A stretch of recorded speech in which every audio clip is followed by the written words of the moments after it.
بسم اللہ الرحمن الرحیم الحمد للہ وکفى وسلام علی عباده الذین اصطفى اما بعد فقد قال الله تبارك وتعالى في القرآن المجيد والفرقان الحميد اعوذ باللہ من الشیطان الرجیم بسم اللہ الرحمن الرحیم يا أيها الذين آمنوا إنما الخمر والميسر والأنساب والأزلام رجس من عمل الشيطان فاجتنبوه لعلكم تفلحون صدق الله العظيم وصدق رسوله النبي الكريم ونحن على ذلك من الشاهدين والشاكرين۔ محترم حضرات، میں نے جو آیت کریمہ تلاوت کی ہے اس کا ترجمہ یہ ہے، اللہ پاک فرماتے ہیں یا ایھا الذین آمنوا، اے ایمان والو، انما الخمر والمیسر والانساب والازلام رجس من عمل الشیطان، جزینیز، شراب، جوا، بت اور پانسے، یہ سب کے سب شیطان کے گندے کام ہیں۔ فاجتنبوہ، اے لوگو تم ان کاموں سے بچو، لعلکم تفلحون، تاکہ تم کامیاب ہو جاؤ۔ شراب کی حرمت کے بارے میں مختصر سی تاریخ یہ ہے کہ مکے کے اندر ایام جاہلیت کے دوسرے رسومات اور خرافات کی طرح شراب کا بھی بہت رواج تھا۔ جب آپ صلی اللہ علیہ وسلم مدینہ منورہ تشریف لائے تو وہاں بھی یہی حالت تھی، مگر بعض خوش نصیب لوگ طبعی خواہش پر عقلی فیصلے کو ترجیح دے کر شراب سے دور رہتے تھے۔ ان میں سر فہرست سرور کونین حضرت محمد مصطفیٰ صلی اللہ علیہ وسلم تھے۔ جو بھی چیز آئندہ حرام ہونے والی ہوتی تھی، اللہ کے نبی صلی اللہ علیہ وسلم اس سے ہمیشہ دور رہے۔ بزرگوں اور دوستوں، شراب کے سلسلے میں کل 4 آیتیں نازل ہوئی۔ سب سے پہلے اللہ تبارک و تعالیٰ نے یہ آیت نازل فرمائی، وَمِن ثَمَرَاتِ النَّخِيلِ وَالْأَعْنَابِ تَتَّخِذُونَ مِنْهُ سَكَرًا وَرِزْقًا حَسَنًا، اے لوگو تم کھجور اور انگور سے نشہ کی چیز اور عمدہ رزق بناتے ہو۔ تو اس میں شراب کے حکم کے بارے میں، اس کی مضرت کے بارے میں کچھ بھی تذکرہ نہیں کیا گیا، صرف اتنا بتایا گیا کہ انگور اور کھجور سے لوگ نشے کی چیز بناتے ہیں، عمدہ کھانے کی چیزیں بناتے ہیں۔ مگر مفسرین کرام فرماتے ہیں کہ اس آیت میں شراب کی قباحت کی طرف ایک لطیف اشارہ ہے۔ وہ یہ ہے کہ اللہ تبارک و تعالی نے نشے کی چیز کو رزق حسن میں شامل نہیں کیا، شمار نہیں کیا، بلکہ الگ سے اس کو ذکر کیا۔ اس سے معلوم ہوا کہ شراب عمدہ کھانے کی پینے کی چیز نہیں ہے۔ چونکہ ابھی تک شراب حرام نہیں ہوئی تھی، اس لیے بہت سے مسلمان اس آیت کے نازل ہونے کے باوجود شراب استعمال کرتے تھے۔ ایک مرتبہ حضرت عمر اور حضرت معاذ بن جبل اور دوسرے صحابہ کرام رضی اللہ عنہم اجمعین نبی اکرم صلی اللہ علیہ وسلم کے دربار میں تشریف لائے اور کہا کہ اللہ کے نبی صلی اللہ علیہ وسلم، شراب، جوا، یہ دونوں مال اور جان دونوں کو تباہ کر رہے ہیں، اس کے بارے میں اسلام کا کیا حکم ہے؟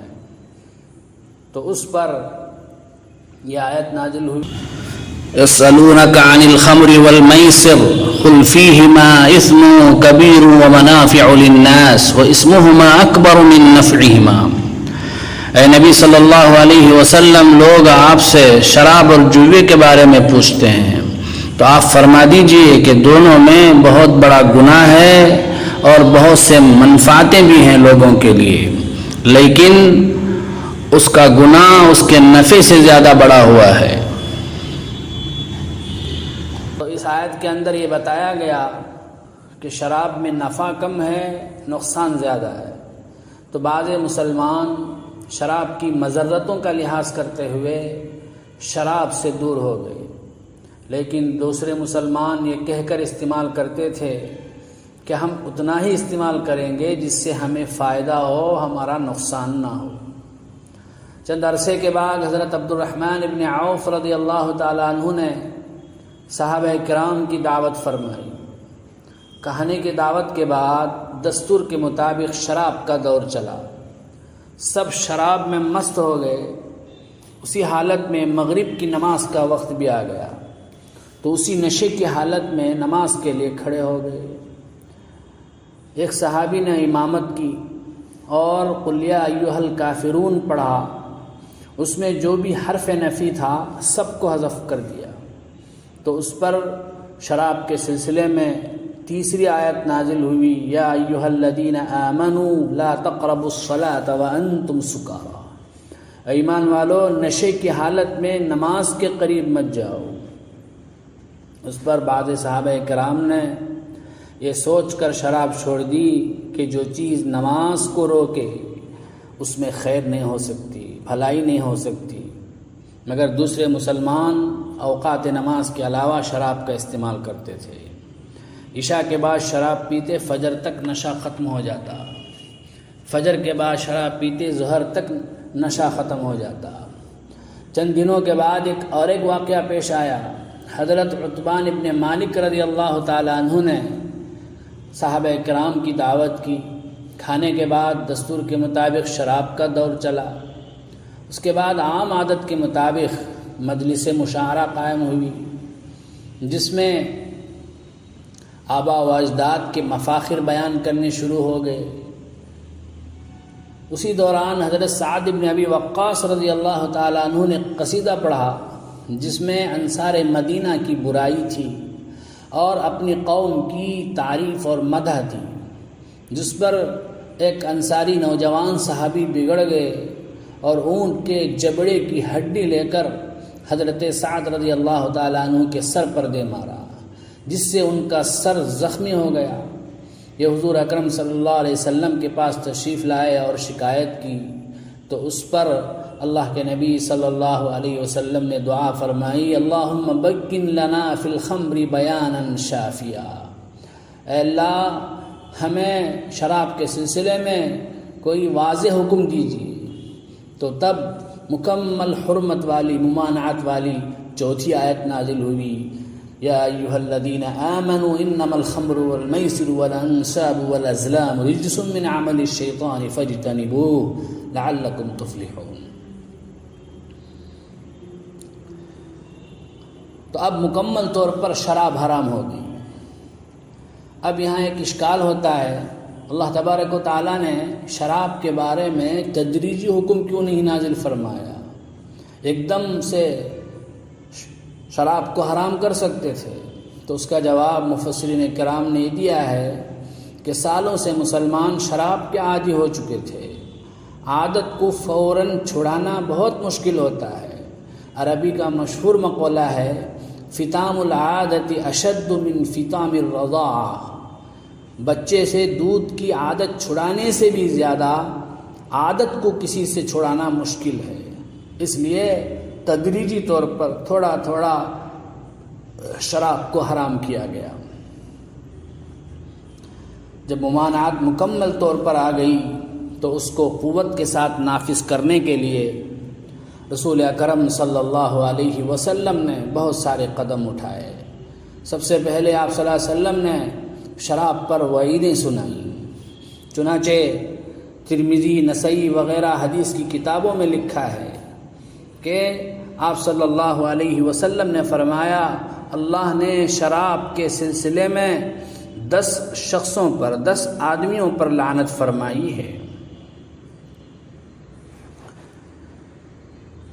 نمبر 1، شراب کو کشید کرنے والا۔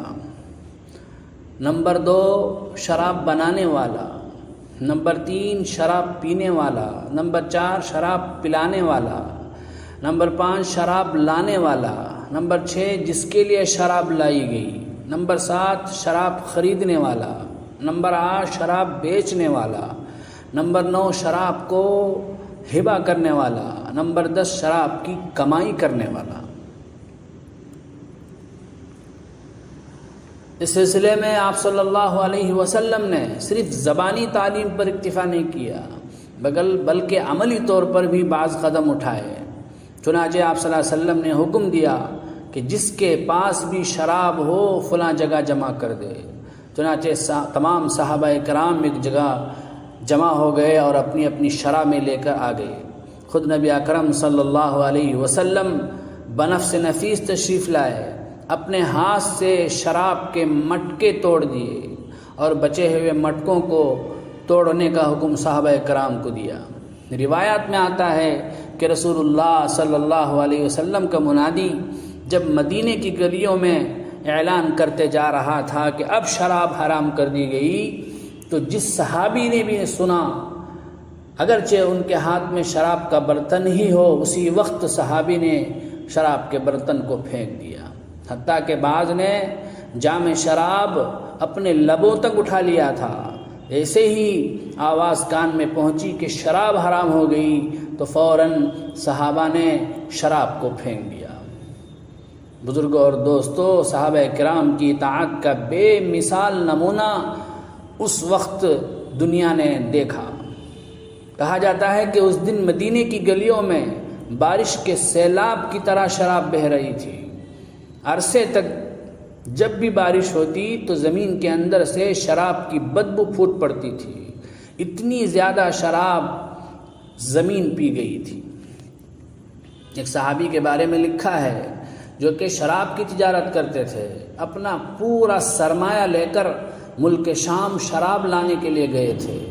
شراب کے مٹکے لے کر واپس آ رہے تھے تو راستے میں معلوم ہوا کہ شراب حرام کر دی گئی، تو مٹکے مدینے بھی نہیں لائے، ایک پہاڑ کے کنارے سب شراب کے مٹکے رکھ دیے اور خود نبی اکرم صلی اللہ علیہ وسلم کی خدمت میں تشریف لائے اور پوچھا کہ اللہ کے نبی، میں نے شراب کے مٹکے لائے ہیں، آپ اس کے بارے میں مجھے کیا حکم دیتے ہیں؟